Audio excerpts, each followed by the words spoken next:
Halo, jumpa lagi dengan saya Living di Gracia Community Online Experience kita hari ini.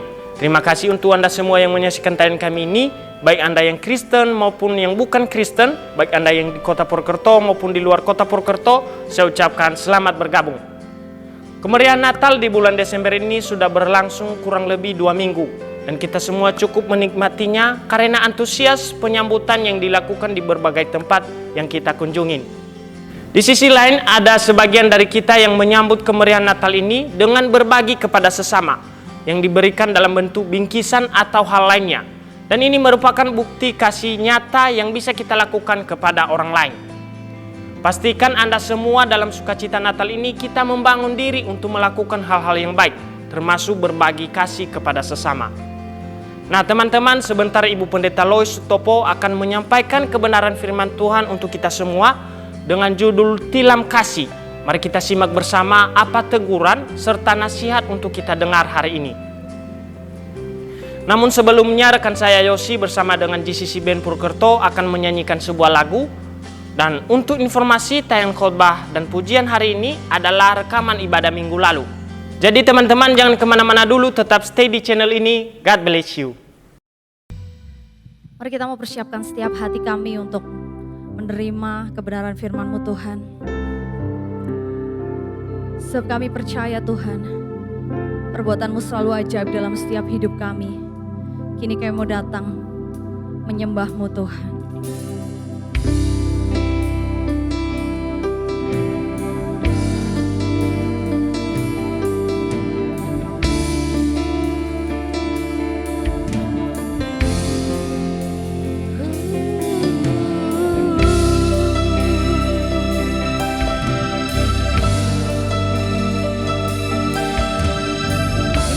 Hati kami Tuhan,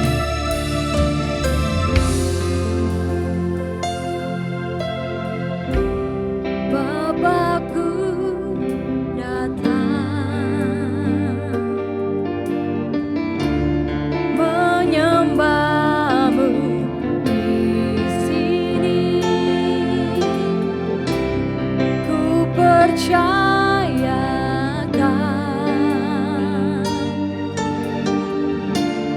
ada bagiku.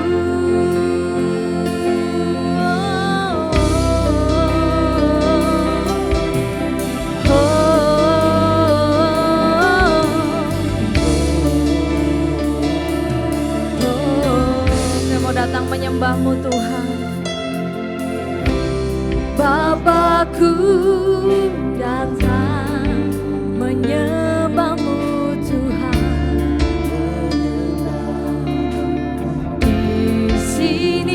Kami percaya Kau ada bagi setiap kami Tuhan.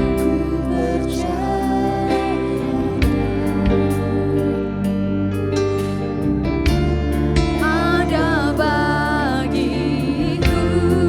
Kami tak perlu takut Tuhan. Tak usah ku takut, sebab Kau sertaku. Tak usah ku bimbang, Kau di dalam.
hebat. Yes, kami percaya Kau beserta setiap kami Tuhan. Kau di dalamku, Kau sapu jaman, Kau penghiburku saat ku lemah, Kau kuatku. Ku nyanyi haleluya. Kau mau terus nyanyi haleluya. Yes Tuhan, sungguh Kau hebat, ajaib perkasa, perbuatanmu. Haleluya, ku nyanyi haleluya.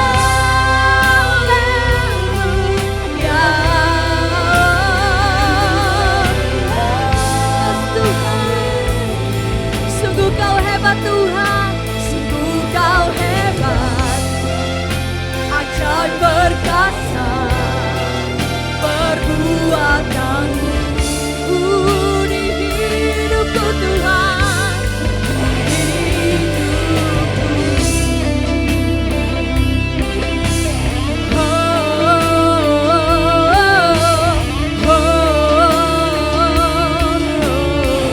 Engkau aja Tuhan.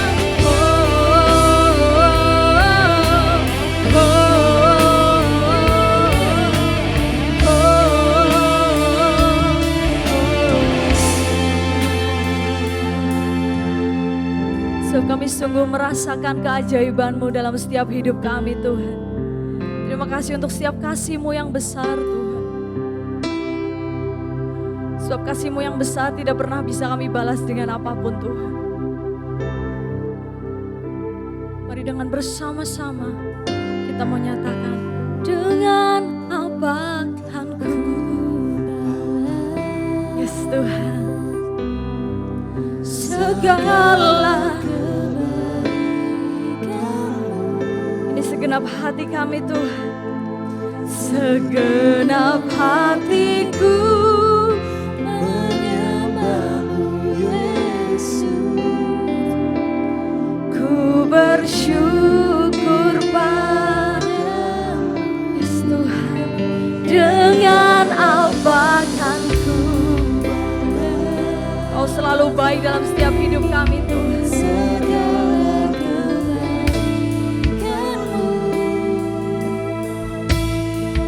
Segenap hatiku menyembah-Mu, yes Tuhan.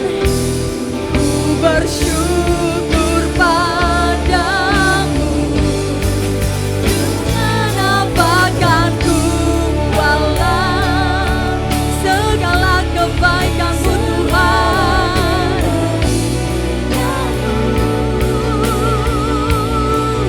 Segenap hatiku menyembah-Mu Yesus. Ku bersyukur padamu, dengan apa kan ku balas segala kebaikan. Terima kasih Tuhan. Segenap hatiku menyembah-Mu Yesus. Ku bersyukur padamu selamanya Tuhan, selamanya.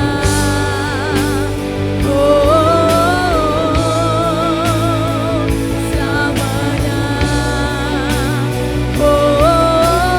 Kami mau bersyukur selamanya Tuhan.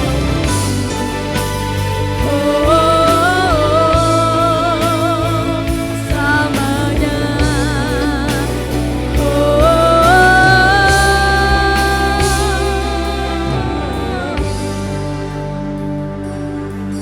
Terima kasih Tuhan.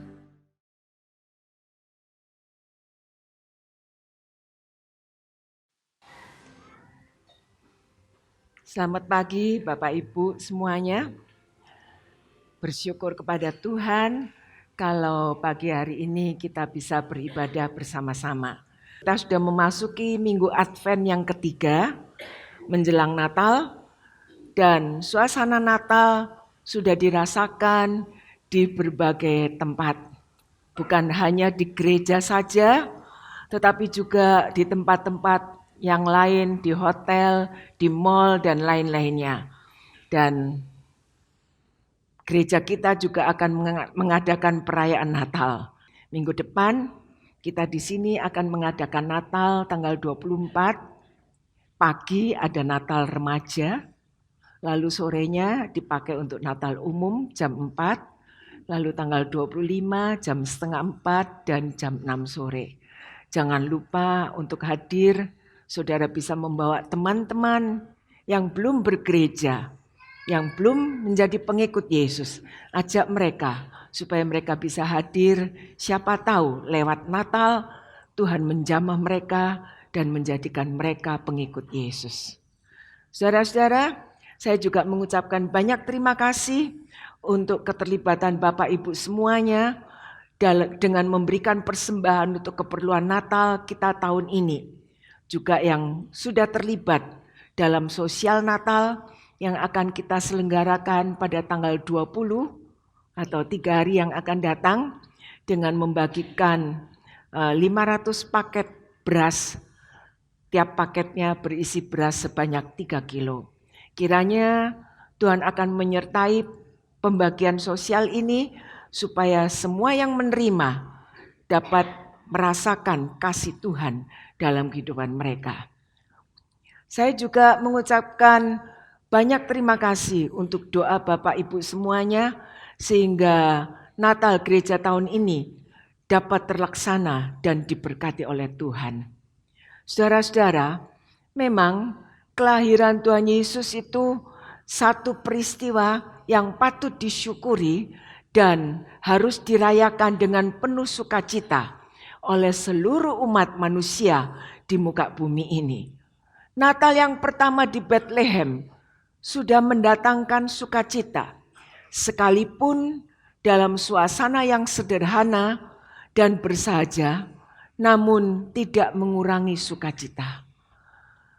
Natal juga berbicara tentang kasih Allah yang rela mengorbankan anaknya menjadi penyelamat bagi dunia.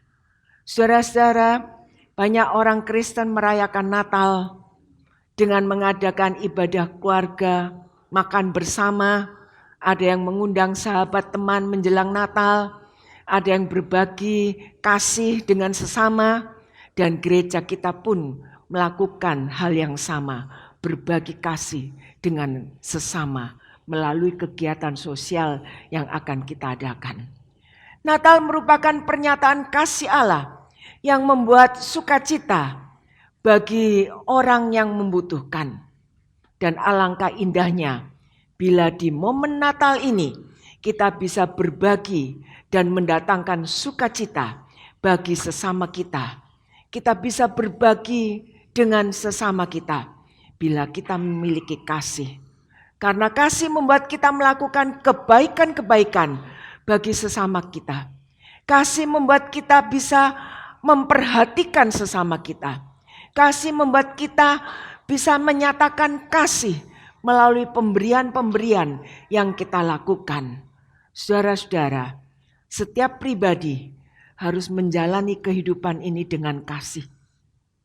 Karena kasih akan membuat kita memiliki ketenangan. Kasih akan membuat kita memiliki kekuatan. Kasih akan membuat kita mampu untuk bertahan. Tapi kadang kasih juga membuat kita menangis dan terharu saat kita menerima kasih yang tidak terduga dari sesama kita. Tak ada manusia yang bisa hidup tanpa kasih. Semua kita hidup memerlukan kasih. Apakah dia seorang anak, remaja, seorang suami, seorang istri, seorang kakek, seorang nenek, semuanya membutuhkan kasih. Karena itu saudara-saudara, Natal merupakan sebuah kisah kasih yang besar yang berasal dari Sang Pencipta kita untuk kita semuanya. Natal merupakan hari di mana kita merayakan kelahiran Kristus ke dunia. Kedatangannya membawa misi yang besar, yaitu menyelamatkan saudara dan saya dari kebinasaan, memindahkan kita dari kematian untuk memasuki kehidupan yang kekal abadi. Jadi Natal satu misi besar yang membuat kita layak menerima anugerah Allah yang besar. Saudara-saudara, bila kita sudah menerima anugerah Allah yang besar, satu pertanyaan untuk kita jawab sendiri. Apakah kita sudah membagikan anugerah Allah yang besar itu bagi orang-orang yang ada di sekitar kita? Seringkali kita merasa bahwa anugerah itu untuk aku. Orang lain masa bodoh. Tetapi firman Tuhan pagi ini akan mengajarkan kita bahwa Natal itu adalah kasih. Dan kasih itu harus kita bagikan kepada siapa saja yang ada di sekitar kita. Terutama lebih dahulu dalam keluarga kita, rumah tangga kita. Baru kita sebarkan ke tempat yang lain. Yohanes 13 ayat 34 dan 1 Korintus 13 ayat 4 mengatakan, Aku memberikan perintah baru kepada kamu, yaitu supaya kamu saling mengasihi. Sama seperti aku telah mengasihi kamu, demikian pula kamu harus saling mengasihi. Kasih itu sabar, kasih itu murah hati, ia tidak cemburu, ia tidak memegahkan diri, dan tidak sombong. Saudara-saudara, kedua ayat yang kita baca ini intinya berbicara tentang saling mengasihi. Untuk dapat saling mengasihi diperlukan adanya satu pengorbanan. Untuk dapat saling mengasihi kita harus punya hati yang murah. Kita harus punya hati yang tidak cemburu, tidak jeles. Ya, kita harus mempunyai hati yang tidak selalu membanggakan diri kita sendiri. Tetapi semua itu kita lakukan dengan penuh pengorbanan. Karena inti kasih adalah rela berkorban. Definisi kasih itu banyak. Tapi untuk mempraktekkan kasih tidak banyak. Ya, kasih bisa jadi kaya dengan definisi, tapi seringkali miskin dengan tindakan. Banyak orang mengatakan aku mengasihi. Aku menyatakan kasih. Tetapi saat dia dituntut untuk berkorban, dia tidak bisa melakukan. Kasih memang menuntut pengorbanan. Saat saudara mendengar pengumuman kebutuhan Natal, saudara sedang diuji. Sampai seberapa besar kasih Anda terhadap Tuhan, terhadap gereja Tuhan, terhadap sesama yang akan merasakan kasih kita. Kita sedang diuji. Ya, berapa besar kemampuan kita menyatakan kasih Allah ini. Kalau kasih Allah itu melimpah ruah dalam kehidupan kita, untuk berkorban kita tidak akan takut. Kita akan berkorban dengan kerelaan dan kesungguhan hati kita. Saudara-saudara, saat seseorang mengatakan kasih atau sayang atau cinta, tentunya dia sendiri perlu mengalami kasih atau cinta itu lebih dahulu. Gak mungkin kan dua sejoli, Albert dan pacarnya yang ada di Jakarta menyatakan cinta kalau mereka tidak saling mengatakan, "Bet, aku cinta sama kamu." Dan Albert juga akan menjawab pacar yang ada di Jakarta, "Aku juga cinta sama kamu." Saudara-saudara, seseorang tidak bisa mengasihi orang lain jika dia sendiri tidak memiliki kasih di dalam dirinya.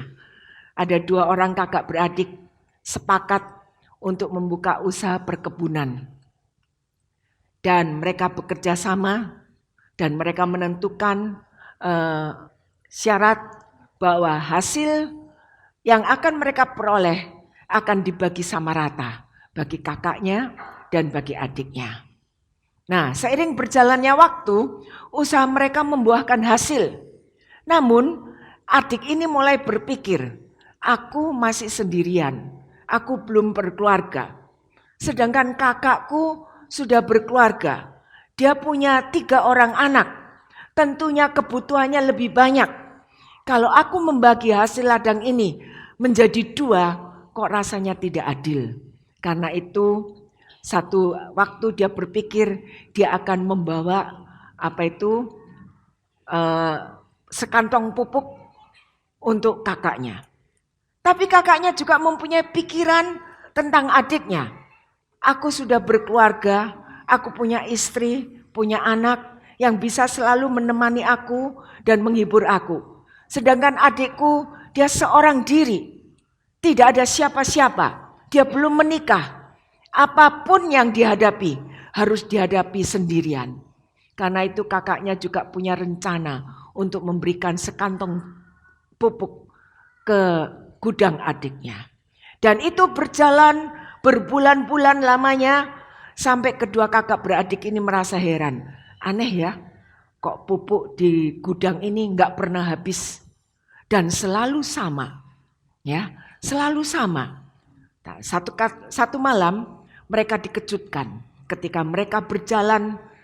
Si adik berjalan menuju ke tempat kakaknya dan si kakak berjalan menuju ke rumah adiknya. Di tengah jalan mereka bertemu dan mereka kaget dan juga mereka melepaskan pupuk yang ada di punggungnya. Mereka saling berpelukan.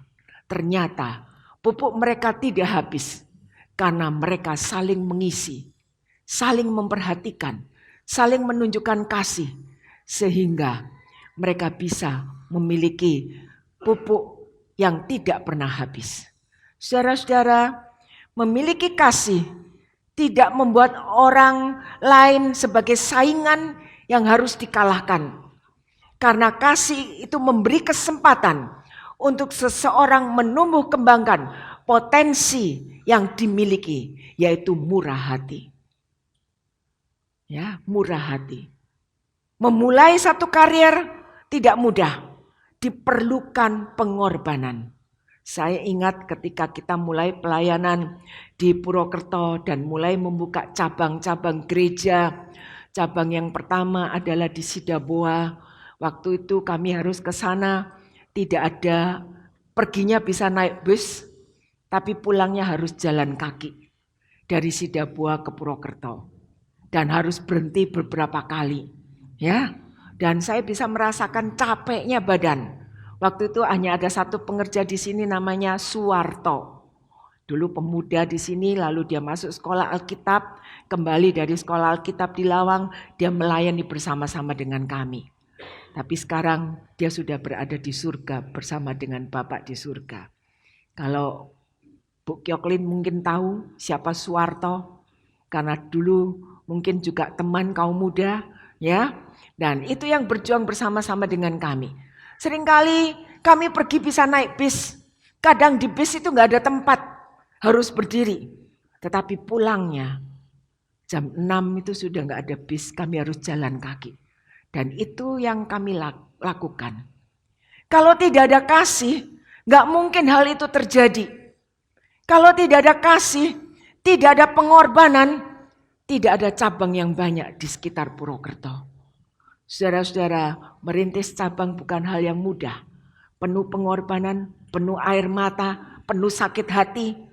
Tapi itu semua kita lakukan dengan kekuatan dari Tuhan. Nah, Alkitab juga menceritakan tentang seorang lumpuh di Kapernaum yang mendapatkan perhatian dan kasih sayang begitu besar dari orang yang ada di sekitarnya. Saudara bisa baca ayat itu dalam Markus pasal 2 ayat 1 sampai 11. Di situ diceritakan bagaimana orang lumpuh ini kepingin mendapatkan kesembuhan dari Tuhan. Tetapi dia tidak bisa melewati orang banyak. Teman-temannya membantu, membawa tikar untuk menggotong orang lumpuh ini. Tidak bisa masuk karena rumah itu dipenuhi dengan orang banyak yang ingin mendengar kabar atau berita Injil dari Tuhan Yesus dan ingin mengalami kesembuhan mujizat dari Tuhan Yesus. Saudara-saudara, mujizat memang merupakan satu paket dengan pemberitaan Injil. Setiap orang harus mengenal kebenaran Allah lebih dahulu, baru dia akan mengalami mujizat dan kuasa Tuhan. Dalam setiap pelayanan, kita harus meneladan Tuhan Yesus. Memberitakan firman, karena apa? Karena firman yang diberitakan akan menimbulkan iman. Dan iman yang dimiliki akan membuat seseorang mempunyai iman yang teguh dan akan melihat mujizat Tuhan dinyatakan melalui imannya kepada Tuhan. Saudara-saudara, mujizat itu memang manifestasi dan kuasa supranatural Tuhan yang dapat terjadi dalam kehidupan kita. Mujizat merupakan kuasa Allah yang dilakukan berdasarkan firman Tuhan yang diberitakan. Orang lumpuh ini digotong oleh 4 orang kawannya. Tetapi mereka tidak dapat membawa orang lumpuh itu datang kepada Tuhan Yesus karena orang banyak. Apa yang dilakukan oleh orang-orang ini? Keempat orang ini dibantu dengan orang-orang yang ada di sekitar tempat itu. Mereka membawa orang lumpuh ini naik ke atap rumah. Membuka atap rumah dan menurunkan orang lumpuh itu tepat di depan Tuhan Yesus. Pelajaran yang bisa kita petik. Yang pertama, kita harus menjadi orang yang memiliki kepedulian. Kepedulian terhadap sesama kita. Dalam hidup yang kita jalani, kita tidak bisa cuek, tapi kita harus memiliki kepedulian terhadap sesama kita. Kalau kita melihat perkembangan teknologi saat ini, sejak kanak-kanak, kalau saudara memperhatikan anak-anak sekarang yang dikuasai oleh gadget, ya, dengan asik dan dia asik dengan dunianya sendiri, kira-kira anak-anak ini punya kepedulian enggak terhadap sesama? Tidak. Sejak kecil saat ini, keadaan anak-anak kita saat ini, sejak kecil sudah terbentuk dengan ketidakpedulian terhadap sesama kita. Kita sebagai orang tua yang percaya kepada Tuhan Yesus, kita harus menghentikan ketidakpedulian terhadap anak-anak yang dibina sejak kecil ini. Memang secara tidak langsung kita kasihan terhadap anak-anak. Kasihan teman-temannya sudah punya gadget, dia enggak. Dia kepingin main, ya. Tahukah saudara, waktu anak ini main gadget, dia sudah tidak peduli dengan orang tuanya lagi. Dia tidak peduli dengan orang sekitarnya lagi. Dan saat dia ditegur, saya pernah melihat seorang anak ditegur oleh ayahnya karena main gadget. Terus ya, apa yang dilakukan? Anak ini mendelik sama orang tuanya. Sampai orang tuanya juga mendelik, saudara-saudara. Jadi si ayah mendelik, anaknya juga mendelik. Dan pemandangan yang sangat indah.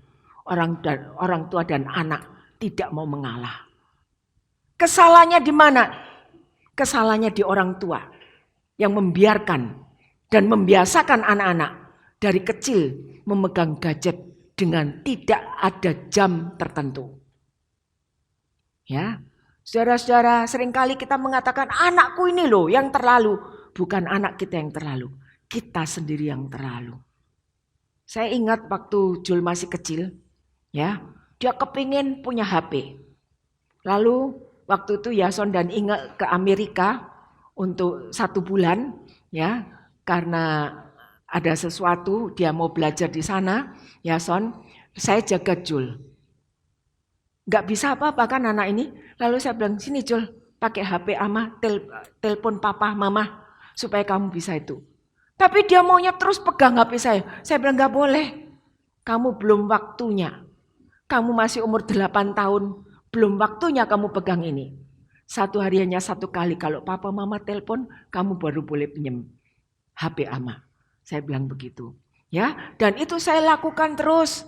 Sampai dia menjelang SMP. Ya, gurunya mengatakan harus buat PR lewat HP. Saya menghadap gurunya, saudara-saudara. Saya bilang, Bu, kenapa anak baru SMP sekarang disuruh pegang HP? Apa itu nanti enggak merusak? Oh enggak, semua pelajaran sekarang lewat HP. Saya bilang memang gurunya yang males. Bukan salah anak-anak, saudara-saudara. Biarpun sekarang anak-anak harus belajar lewat HP, orang tua juga harus tetap mengontrol. Ya, ada seorang anak di Jakarta, anak sekolah minggu, dia ke gereja bawa HP, lalu dia main HP-nya di gereja. Lalu saya bilang, kok kamu main HP di gereja? Apa? Lihat dongeng-dongeng di gereja. Saya bilang ditutup. Lalu mamanya datang, ngapain kamu? Ini ada tugas dari guru, mendadak katanya. Saudara tahu, kalau orang tua tidak memiliki kepedulian terhadap anak, dari kecil anak itu sudah dibiasakan untuk mengucapkan kata-kata yang tidak benar. Bohong. Ya, saudara-saudara, karena itu kita harus belajar menyadari diri kita dan benar-benar memiliki kepedulian. Saudara-saudara, kita sebagai makhluk sosial tentunya membutuhkan orang lain. Karena itu penting sekali bagi kita untuk membangun sikap peduli terhadap diri kita, terhadap sesama kita, supaya ada sesuatu hal yang baik terjadi dalam hidup kita. Kisah ini menceritakan tentang 4 orang sahabat yang peduli memberikan bantuan kepada temannya karena dia butuh kesembuhan. Saudara-saudara, peduli untuk orang yang memerlukan. Peduli untuk orang yang dalam keadaan sakit. Peduli terhadap orang yang tidak berdaya. Dan kepedulian ini harus dilakukan penuh dengan pengorbanan. Orang yang memiliki kepedulian itu akan tergerak untuk segera membantu tanpa diminta.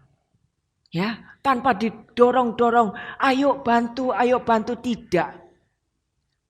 Ketika 4 orang ini menggotong orang lumpuh itu, orang-orang di sekitar itu melihat dan mereka berusaha membuka atap, naik ke atas, membuka atap, menurunkan orang yang lumpuh itu tepat di depan Tuhan Yesus. Kepedulian. Orang yang peduli itu khawatir melihat keadaan orang lain yang tidak bahagia. Pernahkah saudara merasakan hal itu? Ketika saudara melihat temanmu, sahabatmu, keluargamu tidak mengalami kebahagiaan. Apakah dalam hatimu ada kekhawatiran?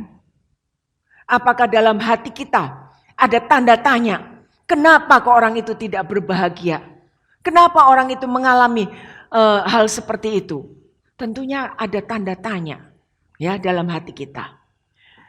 Orang yang peduli itu memahami kalau hidup itu memang tidak selalu adil dan berusaha membuat orang lain bahagia. Tapi seringkali kita yang membuat orang lain bahagia, seringkali kita juga mengalami kekecewaan. Walaupun mengalami kekecewaan, jangan berhenti untuk tetap peduli terhadap sesama kita. Saudara-saudara, melakukan kepedulian itu bukan sebagai beban, tetapi kita harus melakukan dengan kesungguhan hati, dengan kerelaan hati kita. Kita semua harus berusaha mengolah diri kita untuk membangun sikap peduli terhadap sesama kita. Membangun sikap mengasah diri untuk peka terhadap kebutuhan sesama kita dan lingkungan sekitar kita. Baru hidup kita ini akan berguna. Saya sangat berterima kasih untuk rekan kerja di GCC yang selama beberapa bulan ini menyiapkan persiapan Natal, mulai sekolah minggu, dewasa, remaja, ya, dan juga rekan kerja di Soteria, seluruh jemaat juga yang selalu tanggap, berusaha sebaik mungkin untuk melakukan pelayanan bagi Tuhan, melakukan tugas pelayanan dengan penuh tanggung jawab, tidak sembrono dan semaunya sendiri, mengikuti peraturan-peraturan yang tata tertib yang ada di dalam gereja ini. Saya sangat bangga dengan kalian semua. Saya mengapresiasi, menghormati semua yang terlibat dan bertanggung jawab dalam tugas pelayanan sampai selesai dan tidak meninggal pelayanan itu sebelum selesai dilakukan. Ini merupakan satu bentuk kepedulian dalam pelayanan kepada Tuhan dan sesama. Ya, hari-hari ini saya mendengar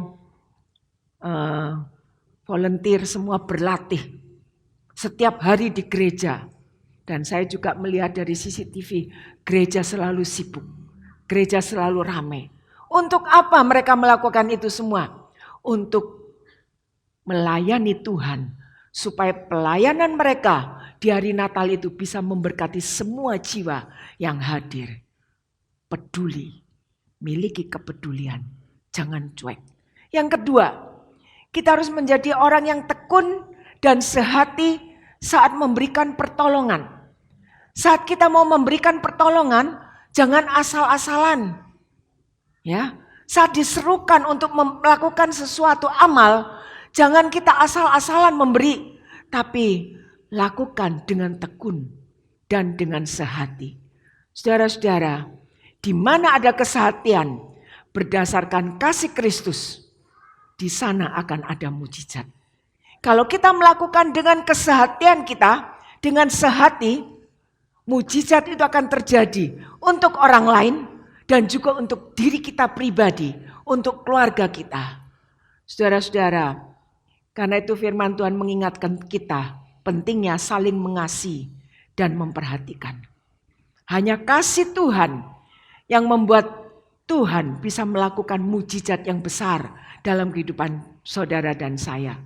Jadikan Natal tahun ini sebagai momen yang tepat bagi kita untuk meneladani kasih Tuhan dan membagikan kepada orang-orang yang memerlukannya. Yang ketiga, pelayanan yang diberkati dan memberkati. Ya, ketika orang lumpuh ini sudah bertemu dengan Tuhan, apa yang mereka alami? Mereka mendapat jaman Tuhan dan mereka mendapat mujizat Tuhan, sehingga orang mengatakan yang begini belum pernah kita lihat. Apa yang terjadi belum pernah dilihat.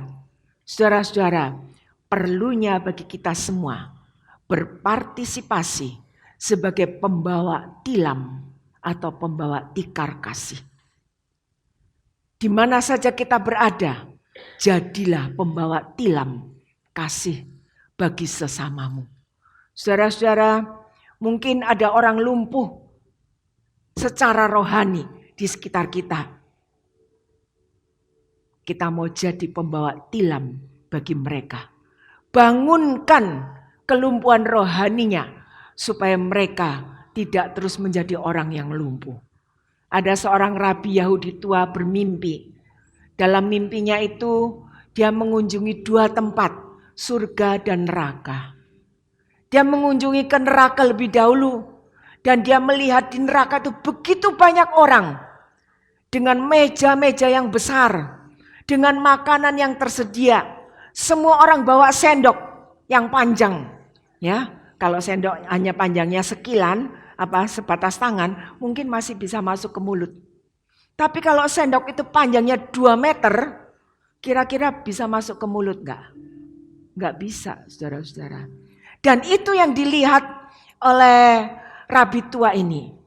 Dia melihat di neraka banyak orang pegang sendok panjang. Mereka lapar, kepingin makan, tapi enggak bisa makan. Karena apa?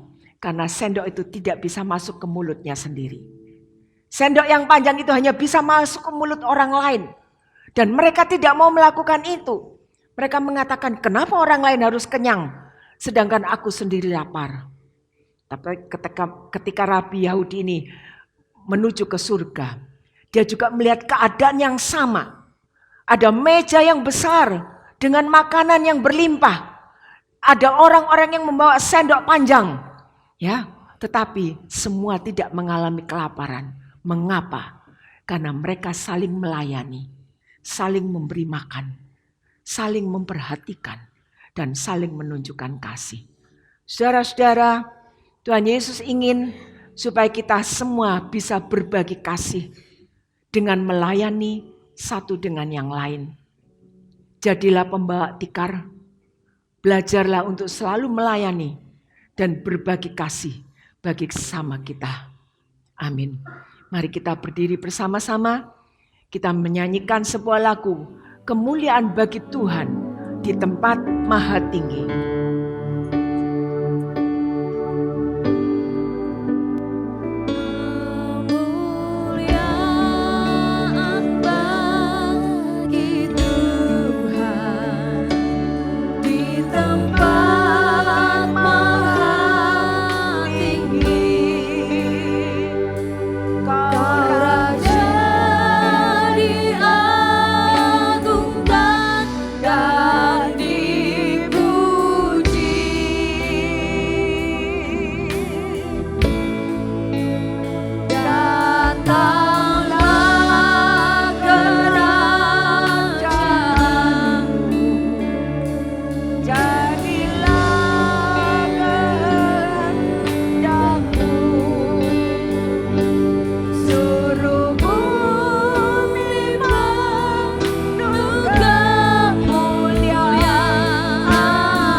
Mari kita berdoa. Pagi hari ini Tuhan, kami memuji kebesaran dan keagungan Tuhan. Hanya Engkau satu-satunya yang layak diagungkan, dipuji. Karena Engkau Allah yang besar, Allah yang mulia, Allah yang layak ditinggikan. Kedatangan Tuhan ke dalam dunia membawa misi yang besar. Dengan kasih-Mu yang besar, pengorbananmu yang besar, kepedulian Tuhan yang besar telah membuat kami semua layak menerima anugerah Allah yang besar, keselamatan buat jiwa kami. Seperti Tuhan sangat peduli terhadap kami, ajar kami Tuhan untuk juga dapat mendapatkan anugerah Tuhan, untuk bisa memiliki kepedulian terhadap sekitar kami, melakukan kepedulian terhadap sesama kami, bukan sebagai beban, tetapi sebagai satu kesempatan dan anugerah dari Tuhan. Sehingga kami bisa membawa atau menjadi penyalur tilam kasih yang memberkati sesama kami. Memberkati gereja Tuhan di tempat ini. Terima kasih Tuhan. Kami ingin melakukan sesuatu yang benar-benar menyenangkan hati Tuhan. Agar pelayanan kami diberkati oleh Tuhan. Mampukan kami Tuhan untuk itu. Dengan kekuatan kami sendiri, kami tidak mampu. Tetapi kekuatan-Mu memampukan kami. Mempunyai kepedulian yang besar terhadap sesama kami. Izinkan kami Tuhan untuk selalu berbagi kasih. Selama Tuhan masih memberikan kesempatan bagi kami. Kami tidak akan menutup diri kami untuk kepentingan kami sendiri. Tapi ajar kami Tuhan berbagi kasih untuk orang-orang yang ada di sekitar kami. Terima kasih Tuhan. Terima kasih. Tuhan sudah memberkati kami semua yang beribadah pada hari ini. Tuhan juga memberkati semua yang terlibat dalam pelayanan. Tuhan juga memberkati semua persembahan-persembahan yang kami sampaikan kepada Tuhan. Juga persembahan untuk kepentingan Natal. Kami yakin Tuhan sudah menyediakan dan mencukupkan semuanya itu. Kalau sebentar kami akan kembali ke rumah kami masing-masing, kiranya berkat dari Allah Bapa, Allah Anak dan persekutuan Roh Kudus, berkat-berkat jasmani akan menyertai dalam usaha pekerjaan rumah tangga, anak-anak, semuanya diberkati oleh Tuhan, dibuat berhasil sehingga tidak ada yang mengalami kekurangan. Dan bersama-sama kami katakan, dalam nama Tuhan Yesus Kristus, Juru Selamat kami sudah berdoa. Amin.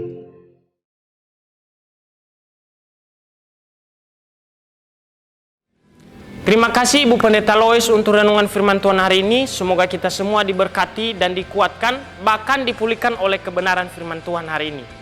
Dan untuk semua tim GCC Purwokerto, Anda semua luar biasa. Salam kompak selalu. Saya juga berterima kasih kepada Bapak Ibu dan teman-teman semua yang telah dengan setia dan antusias dalam memberikan persembahan. Anda semua luar biasa, sehingga program GCC Purwokerto bisa berjalan dengan baik dan menjadi reflektor terang Tuhan di kota Purwokerto. Semoga Tuhan memberkati segala pekerjaan dan usaha Bapak Ibu semua. Selanjutnya untuk Bapak Ibu yang akan memberikan persembahan, baik persembahan Natal maupun persembahan perpuluhan, bisa langsung ke kota persembahan yang ada di gereja, atau Bapak Ibu bisa langsung mentransfer ke nomor rekening yang tertera di layar Anda. Saya Living, sampai jumpa di ibadah online experience kita Jumat depan. Tuhan Yesus memberkati kita semua.